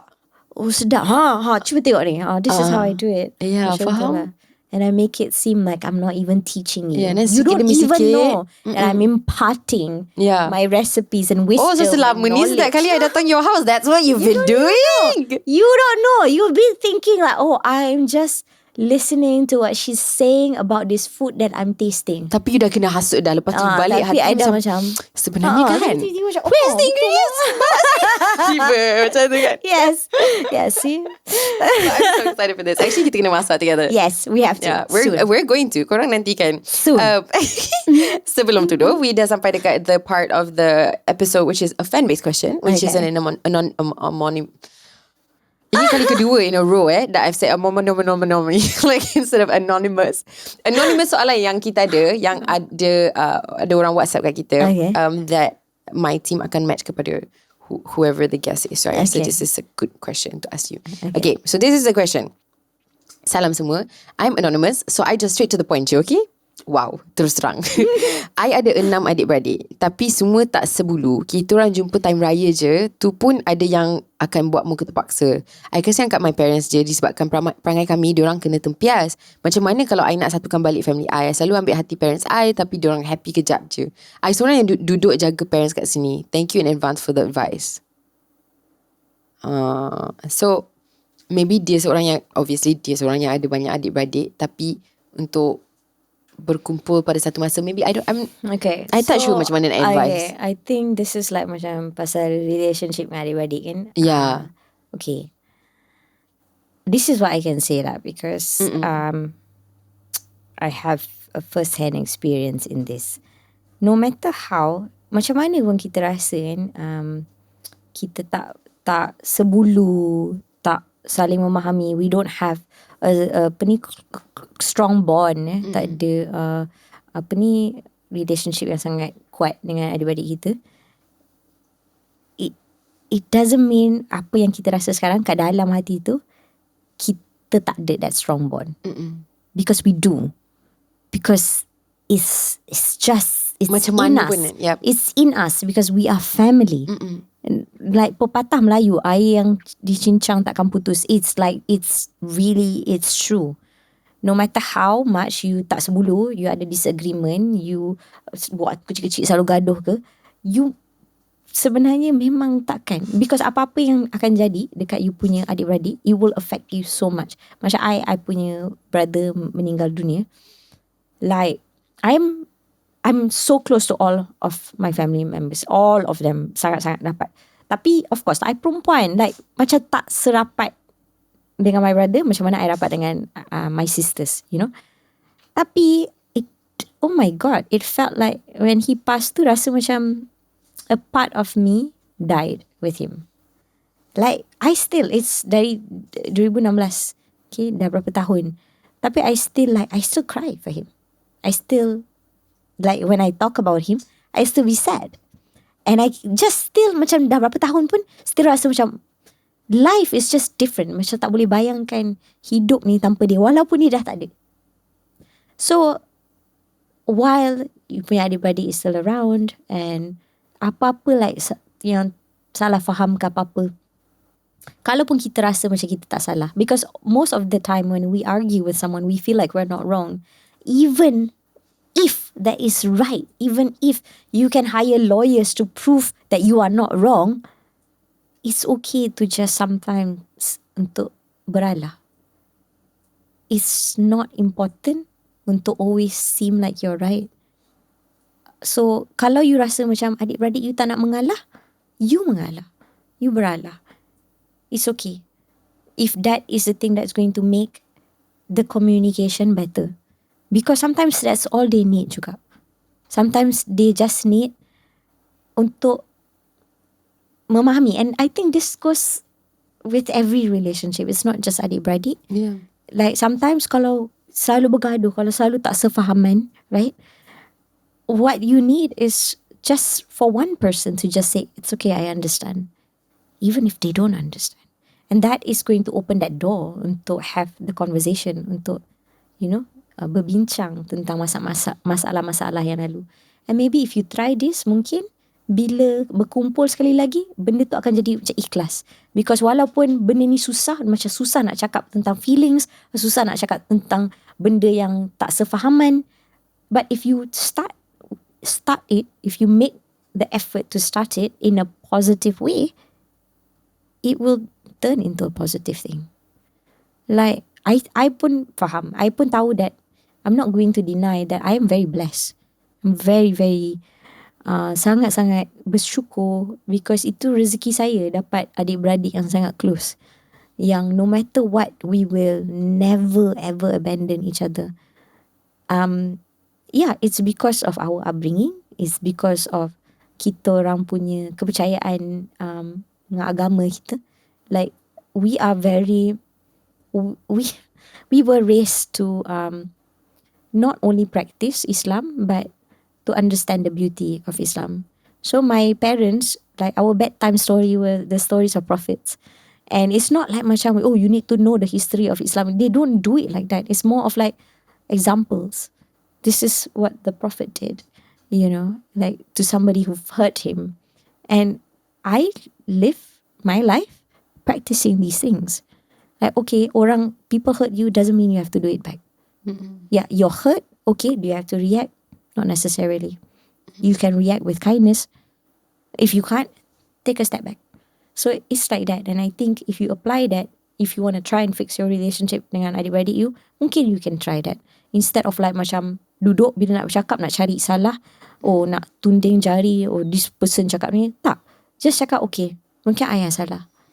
Kita tak tahu. Tapi let's try and move forward and try and communicate better. And maybe kalau macam tense sangat kan, maybe don't try and use cakap macam bring up things about the past. Just talk about the future. Maybe if that's easier to start the conversation, you know.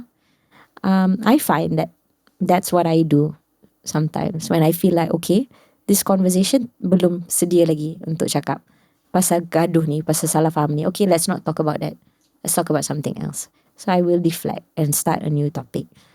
And so far, bila diorang in a good place, they are more calm, they are more accepting. So bila dah start conversing macam tu, start banyak cakap dengan each other balik, then you are starting to build a healthier relationship. And that's when you can revisit the problems ke apa-apa when you're ready, kan? Yeah, I think anonymous, you can try that. Yeah. Yeah. There's some really good advice in that. Aww. Yeah. Not just untuk adik-beradik, tapi I rasa untuk anything, like how you deal with your parents, or maybe your friends, or you know, whatever situation yang you ada. Betul. Dari pandangan kita rasa kita betul, tapi tu tak semestinya bermaksud yang kita betul lah. Even if kita betul, do we have kita kena ke? Like, do we have to prove that we're right? Tak ada kota macam setahun berapa kali kita kena betul kan. Kita tak payah pun. Kalau if it helps to just stick to just macam cakap, okay, maybe I salah, walaupun you tak rasa benda tu, just so that the other person macam, you know, tak terasa. So that helps, especially kalau you are the one yang macam lagi emotionally aware, yang lagi sensitif pasal benda-benda macam ni. So So harap-harap jawapan tu boleh tolong siapa-siapa yang tanya soalan ni, dan untuk orang lain yang maybe ada berhadapan dengan problem yang sama. On that note, we're moving to my favorite segment of the whole show, which is, as per usual, the last segment itu rapid fire. Sebab I rasa soalan-soalan dekat sini memang membuatkan I gelap. Salam. Are you ready? I don't know. I'll try. Ni, oh my god, kita dah siapkan a few questions yang memang sangat mencabar. How many questions? Ada a few. Okay. Bismillahirrahmanirrahim. Okay. What is, kalau you kena masak satu benda je for the rest of your life, what would it be? Kalau telur dada, telur dada, I give up je lah. But what would it be? Satu benda yang you boleh masak for the rest of your life. Hanya satu. What a tough question. Okay, rapid question. So it has to be quick, is it? Tak pernah rapid lah, tapi boleh lah. But I'll try my best to be a curry. I try my best to be curry. No, it would be curry. Curry? Yes.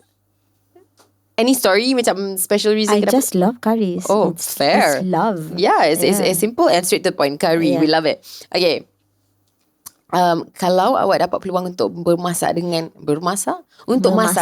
seorang chef in the world, tak kisah dari mana, who would it be? You get to share the kitchen. This is tough. But maybe my girl Nigella Lawson. Oh! I think so. Yeah. Yeah, sure. Yeah. No, I'm confident. Nigella, hit me up. That would be fun though. I think that would be fun. My mom would be in heaven. I will be. Babe. My jaw will be on the floor. Oh my god.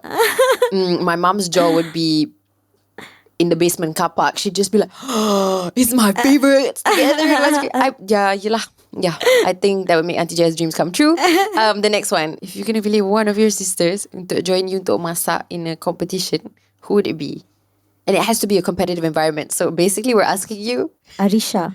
Oh really? Yeah, done. I'm sorry. The rest of you are awesome, but Arisha has been my sidekick for the last few years. Oh, korang memang ada keserasian dalam dapur. I mean, Bagus lah. Yeah. No offense, everyone. I'm sorry guys, we're doing you like Damn, that. I should have just said mom. Why is it my sisters? So can I just change my answers to like Tapi, mom? because that's still ada senang untuk jawab mom. Fine. You know, like kalau you tanya I, who do I know that I would like to join me? No, my answer would be Chef Anis. Oh, okay. Tapi, I mean, you know, okay. Yeah, that's the next question. That's true. Okay, tapi ni macam similar, tapi I tak sure you ada jawapan lain. Okay. So tadi I tanya, kalau you hanya dapat masak satu benda in your life, the rest of your life, what would it be? You said curry. Sekarang, kalau you hanya dapat makan satu benda, wow, that's tough. Eggs. Any style. Okay. Because eggs is so versatile. Yeah. Yeah, I mean, I have an answer with fruit as well. Oh, what fruit? Banana. Oh. You can do everything with it. You sure not tomato? No. I love tomatoes, but no, banana. This one, I've thought about it. Like literally, I imagine myself being on an island. And like, I can only survive with one fruit. It has to be banana. I mean, banana bread, pisang goreng, chokodok, sarawak, banana cake. Versatile lah. Overnight oats. Oh ya, sebenarnya baked oats. Everything. Mine is like super basic tau. Kalau you tanya I the same question, you know what my answer will be? What? Apple. Okay. Tapi sebenarnya kan, walaupun it's like the most basic fruit, kalau you Google, cuba Google kat rumah, what is the most popular fruit in the world? Yeah. Cuba Google. What is What's the gonna most? be apple? What is the most thing that what can you make the most with? Like the thing that you can use to make a lot of things with. You can make apple pie. And you can make applesauce. And you can put the apple in the overnight oats also lah. It's not just the banana. Okay. Apple pun boleh kat dalam overnight oats you tu. Okay. Kan? So dia macam okay lah. Apple Close, cukup. close. You boleh buat juice. Okay. Banana apa? Smoothie. Yelah betul lah. Kita tengah berlawan. Siapa pihak banana, siapa pihak apple? Let us know in the comments. Okay. And then next question. What is an example of something yang you akan buat in your free time other than cooking?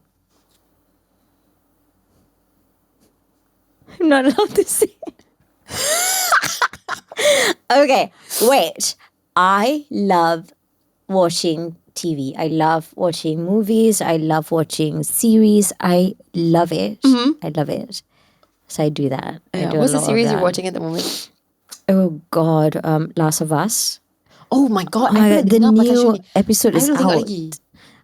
Yeah, no, it's so good. It's basically a zombie apocalypse. Huh? Okay, but wait. Bukan Last of Us is about like some love story ke? No. Bukan? No. Okay, it's about... Macam mana aku boleh susah macam ni? No, it's my boy Pedro Pascal. And then, so the zombie apocalypse, it's based on a game, by the way. And it started from fungi, cordyceps. It's like so crazy and doesn't make sense, and it will never happen. Okay. But it kind of makes sense because they talk about like all this fungi that's like that can be parasites, you know, that does this, like they like infect animals, like insects and such, and then eat their brains out and then use the body, like, so basically the ants, for instance, okay, if they infect the ant akan makan dia. Jadi zombie ant. So ants pun tak selamat dalam keadaan ni. Yes. So this is real, but this is real life. This is real life. This is like all the parasite fungi. They do this. Okay. So they took that concept and applied it and turned it into like a zombie apocalypse. Oh my God. Oh my God. Intense, yeah. Intense. It's so good, but it's also about like this like father figure, daughter figure relationship, which is just so fantastic. Brilliant writing. And I'm also into Physical 100. I saw that show and I really want to watch it. It's so good. Yeah. But I'm so sad for my sexy Yama. Why? It's okay. You'll watch it. Okay. That was a spoiler. Okay, so I tengah tengok cerita. I baru je lepas habis tengok Alice in Borderland. That was so good, babe. Have you watched it? No. Oh my God. Okay. Watch it. Okay. I think belum announce lagi lah season 3. I'm tak sure lagi sama dia akan ada. But watch it for the first 2 seasons because it's good. And my guilty pleasure, I tengah tengok Perfect Match. Oh, I've never seen that. Babe, it's like kalau you pernah tengok all of these like really trashy, but I don't watch trashy tapi I love it. I know. Sometimes you just have to watch trashy stuff. Yeah, sebab dia meringankan otak. You know, saya tak nak tengok sebab Alice in Borderland, I loved it. But girl, I had to think. Okay, do you know what I can so relate because I am behind with like all the amazing like cooking competition series on Netflix. I'm behind on that. Yeah. But you know what's my favorite? Nailed It. Oh my God. Please watch Nailed It. Okay, it's got to do with baking, but it's just so stupid. And I love it. It's like they give the most impossible task to the contestants. Like, and these are like amateur bakers to like replicate things that are done by like professional pastry chefs. Yes. And then when they reveal their creation, they say, nailed it. But they didn't. None of them have ever nailed it. And they win money for not nailing it. Okay, and I just love it. So, wow, kenapa bunyi dia macam I boleh masuk dalam pertandingan ni dan sapu habis? Can. Oh my God, seriously, please, let's just do like a Malaysia Asian one. Nailed It Asia. I akan menang kot kalau konsep dia kita tak boleh samakan dengan tu. Wow. I'll be the judge and I'm more than happy to sacrifice myself to eat rubbish food. I will remember. Please remember that bila I masak untuk you, okay? Be careful what you wish for. Okay, and kita ada 2 last questions. Which is the first one is, what is your dream vacation? Dream vacation. Like tempat yang you belum pergi lagi, yang ada kat dalam your bucket list, your dream vacation. Tempat that I've never been to that is on my bucket list. Ataupun tempat yang you pernah pergi juga. Egypt. Yeah. Very cool. I mean, that's definitely on, like, I need to do it soon. Woo. Egypt. I think it sounds really fun. Absolutely. Yeah. I mean, it's so amazing, right? Like, I love history. I love history. I love architecture. I know a lot of people will judge me, but I'm not so much of like, oh, let's go to the beach kind of person. I mean, I enjoy the beach, but I cannot go for so long. I much rather do like cities. I much rather do cultural trip. Looking at architecture and all of that, museums. I love that. Sangat menarik kan? Yeah. Interesting. So now you know a bit more about Anis. And then your final question is, what is your favourite joke? Sebab ini adalah soalan rapid fire yang paling favourite yang kita pernah ada kat dalam this show. Okay. What is your favourite joke? Why did they bring the mushroom to the party?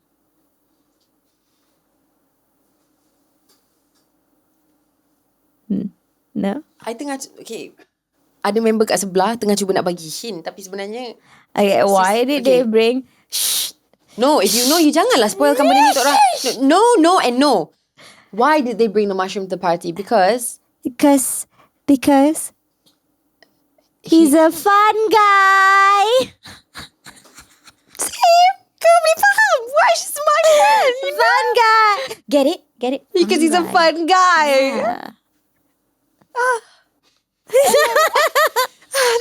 That was just like chef's kiss tau. Itu. Setting the standard, okay, of jokes. Tapi I can share one with you too, sebab I dah siapkan benda ni khas for you because it's about food. Actually I ada dua about food, so I can habiskan dorang in this episode. Okay. So the first one is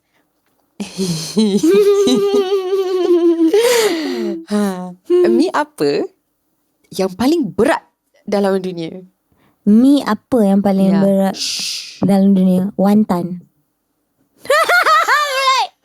I'm so smart, because I'm a chef. So you pernah dengar dah semua jokes ni? Ingredients. Wonton mee. Yeah. Get it? Okay, ada satu lagi. Kalau you dah tahu yang ni, tak apa. Okay. Kita ada backup plan. Kalau ni you tahu juga, babe, I have to wrap up the show. I tak ada dah. Okay.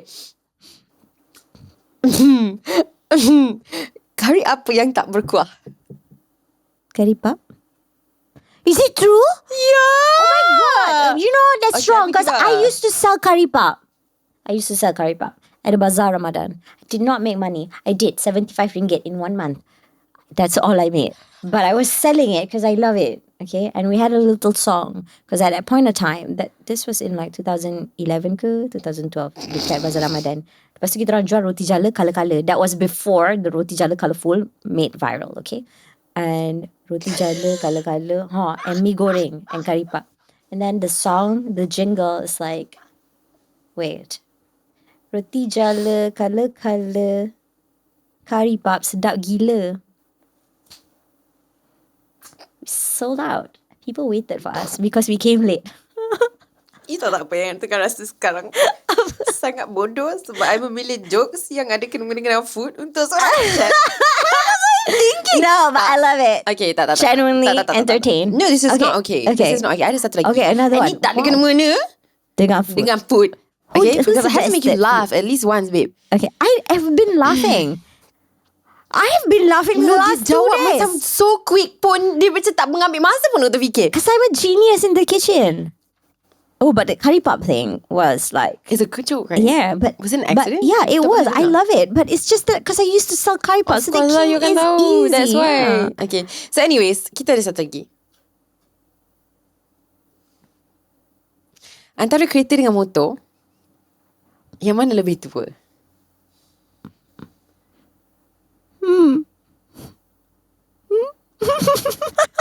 I don't know. Wait. Motor, kenapa? Sebab pakai tongkat.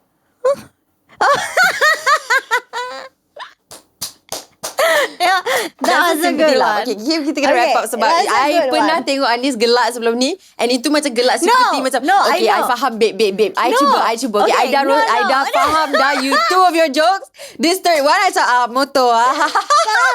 It's only because I jarang naik motor. Faham. So bila you cakap tongkat tu, I'm like, I have to imagine it. Yeah, macam process. Like, huh?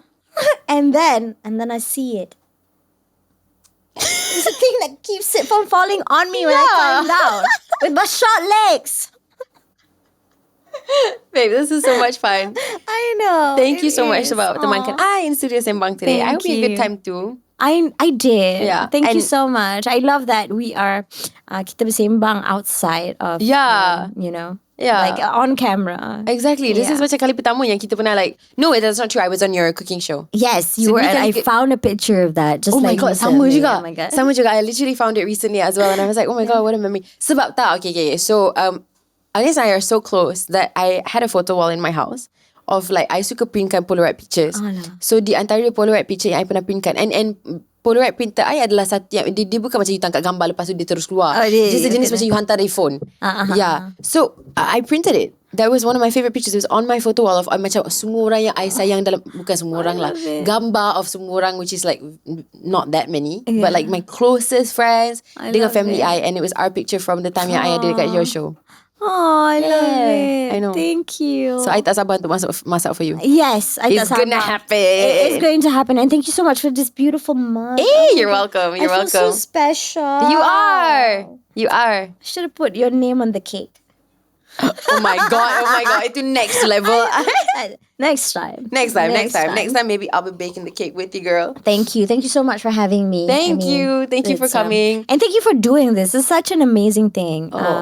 To sort of like allow people to have a little look into your life and learning along the way about people, and like basically sharing about other people with the rest. Because I think that a lot of people kan, orang yang bukan dalam industri ni, mungkin diorang tengok orang yang dalam industri ni ataupun celebrities ke apa-apa, like bukan macam orang. I feel like there's a disconnect sebab you guys rasa macam kita ni ada dream life, dream job, apa benda semua, so kita tak ada kita punya own struggle, or kita tak bukan macam orang biasa, but actually semua orang, we're just like everyone else, right? And it's good that you have this kind of platform to kind of like show that. Thank you. I think like for Studio Sembang, there's a win there. There's definitely a win. I try to make it as win-win as possible in the sense that macam I nak memberi keperluan kepada orang, the opportunity kepada orang kat rumah untuk dapat kenal orang yang diorang idolakan dengan cara yang korang takkan nampak dekat traditional media. On the other hand, I nak membuka space, which is something yang keperluan in my career, untuk I menunjukkan diri I siapa kepada audience saya, sebab I seorang pelakon and diorang tak kenal I, diorang kenal watak I. Tapi di antara semua win-win-win dekat sini, lepas saya dah buat this show for I dah lebih kot dari 20 episod dah at this point, apa yang I belajar kat sini adalah the biggest win in this is the win that I take home, which sounds super selfish, tapi this show changed my life dari segi macam I dapat bercakap dengan orang yang normally kita tak ada masa. I mean, kecuali like maybe a few of the episodes where those people are really my close friends yang kita lepak in real life. But I got to talk to some friends from the industry yang kita memang friends, tapi tak dapat catch up. And I go home and now bila I pergi ke events, or bila I macam you kenal orang dengan lebih dekat, it's improved my confidence. I rasa macam I pergi dekat satu tempat di mana I rasa safe, sebab now I'm actually with people yang kenal I siapa. Because I used to be more reserved and more macam work is work, personal is personal. So dalam banyak-banyak win of Studio Sembang, that's my biggest win. I'm is the so fact glad. that it's I'm helped so me happy so much. to hear that. Aww. Thank you guys for watching juga. Thank you so much. I cannot wait for all the episodes. And kita tak sabar untuk kita semua pergi ramai-ramai ke the opening of Chef Anis's restaurant later this year. Okay, you heard it here first. Terima kasih sangat-sangat guys. We hope you enjoyed this episode. Jangan lupa untuk tonton Studio Sembang next week again. Hanya dekat sini on YouTube, Spotify and Apple Podcast. We love you guys and we'll see you next time. Bye.